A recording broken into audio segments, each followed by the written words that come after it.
皆さんこんにちは。今日は動画の方で紅茶の香りを紹介していこうと思います。紅茶系の香水というと定番の香りにこのロジェガレのテファンタジーやブルガリのプールオムなどがあります。去年は白からこのアールグレイオードパルファムという紅茶系の香水が発売され、SNS を中心にすごく話題になりました。そこで僕も Twitter でお茶系の香りをまとめて投稿したところ、過去最高の反応をいただいたので少し紹介してみます。この香水がきっかけで紅茶の香りをよく調べていたんですけど、おすすめできるものとなると意外と絞り込むのが難しくて結構苦戦しました。ようやくおすすめできる紅茶系香水が5つ集まったので、今回は動画の方で紹介してみたいと思います。紅茶系の香水を探しているという方はよかったら参考にしてみてください。それでは早速一つ目の香水を紹介していきます。一つ目に紹介するのは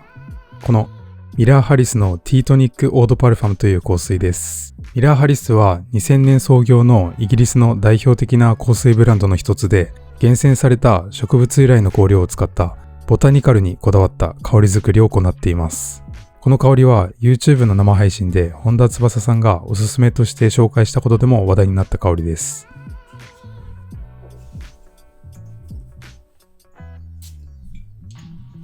僕も香水にハマり始めた頃に試してすごく感動した思い出深い香水で、トップはボタニカルブランドらしく自然の素材感をそのまま残したような苦味を感じるグリーン調のシトラスから始まります。つけてしばらく経つと次第に苦味も取れてきて、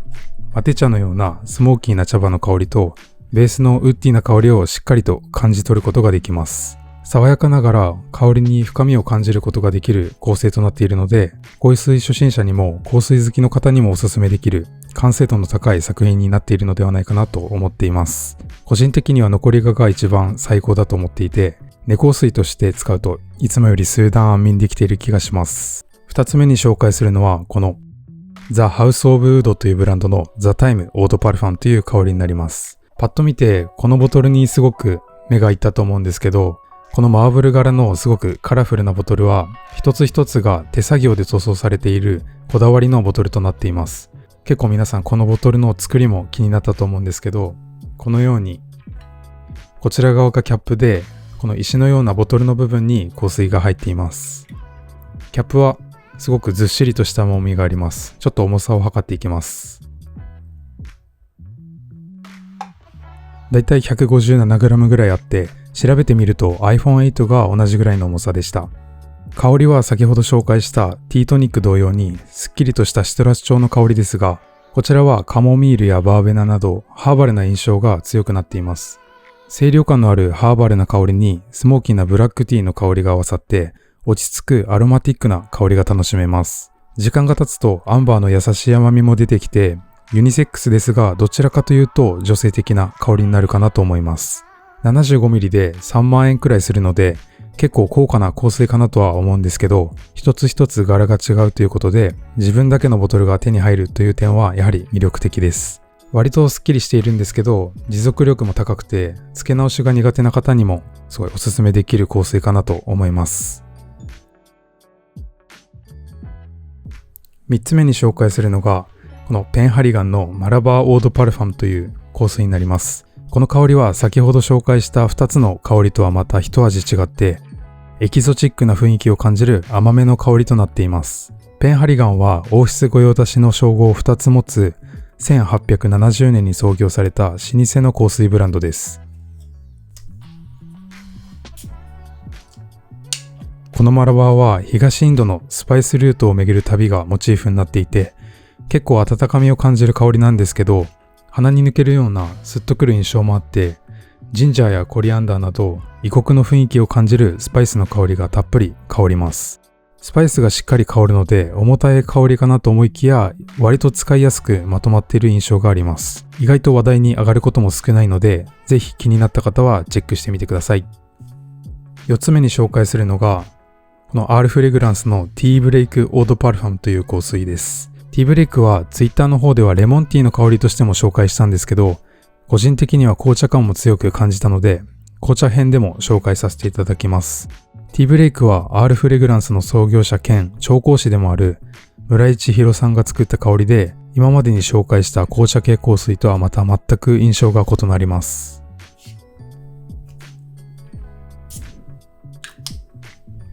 ティーブレイクを一文で表すなら、上品で表情豊かな甘い紅茶の香りといった感じです。世の中に溢れている単調な紅茶の香りに慣れた方がこの香りを試すとすごく感動すると思います。香りは爽やかなベルガモットが香るトップノートから、ダージリンやアールグレイのリアルな茶葉の香りがどんどん出てきます。そこにローズの酸味やティーブレイクの特徴でもある甘いシュガーノートが上品さを加えています。創業者の村井さんは一人に90分ほど時間を割いてカウンセリングを行うなど、一人一人の顧客をとても大事にされている印象があります。Rフレグランスは顧客になったことを喜べる数少ないブランドの一つだと思っています。日本人調香師ならではの繊細で日本的な作品が揃っているので、ぜひ他の香りも試してみてください。最後に紹介するのが、僕が最近一番お気に入りの香りのラルチザンパフュームというブランドの T42 オードトワレという香水になります。ラルチザンパフュームは1976年に創業されたフランス語で香りの職人という意味を持つフランスのフレグランスメゾンです。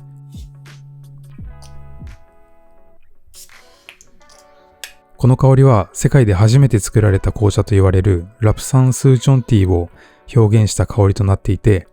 チャイのような独特な雰囲気を感じる紅茶系香水です。紅茶の香りというと、きらびやかさだったり、華やかさだったり、優雅な世界観を連想しますが、こちらの香りはダークで少し色っぽい感じのキャラクターを連想しました。トップノートからアニスやシナモンの美味しそうな香辛料系の香りがガツンと香ります。しばらく経つとレザーやタバコの香りにスモーク感の強い茶葉の香りも加わってきて、温かみのある絶妙に癖になる香りを作り出しています。この香りはハマると抜け出せなくなるほど中毒性が高くて、代用が効く香りが本当に見つからないので、気になる方は廃盤になる前にぜひ試してみてください。今回は僕が個人的におすすめする紅茶系香水を5つ紹介してみましたが、いかがでしたでしょうか。聞くところによると白のアールグレイが大ヒットしたことを受けて、香水以外にも紅茶系の香りを発注する会社が増えてきているのだそうです。今後もいいお茶系の香水があったら動画で紹介してみようと思っています。このチャンネルでは季節別でおすすめの香水を紹介したり、購入した香水のレビューを行っていきます。興味がある方はぜひチャンネル登録、この動画が良かったらグッドボタンをお願いいたします。皆さんもおすすめの紅茶系の香水がありましたら、ぜひコメント欄や Twitter のリプライ欄等で教えていただけると嬉しいです。今回紹介した香水が購入できるリンクは概要欄に貼っておりますので、気になった方はぜひチェックしてみてください。ご視聴いただきありがとうございました。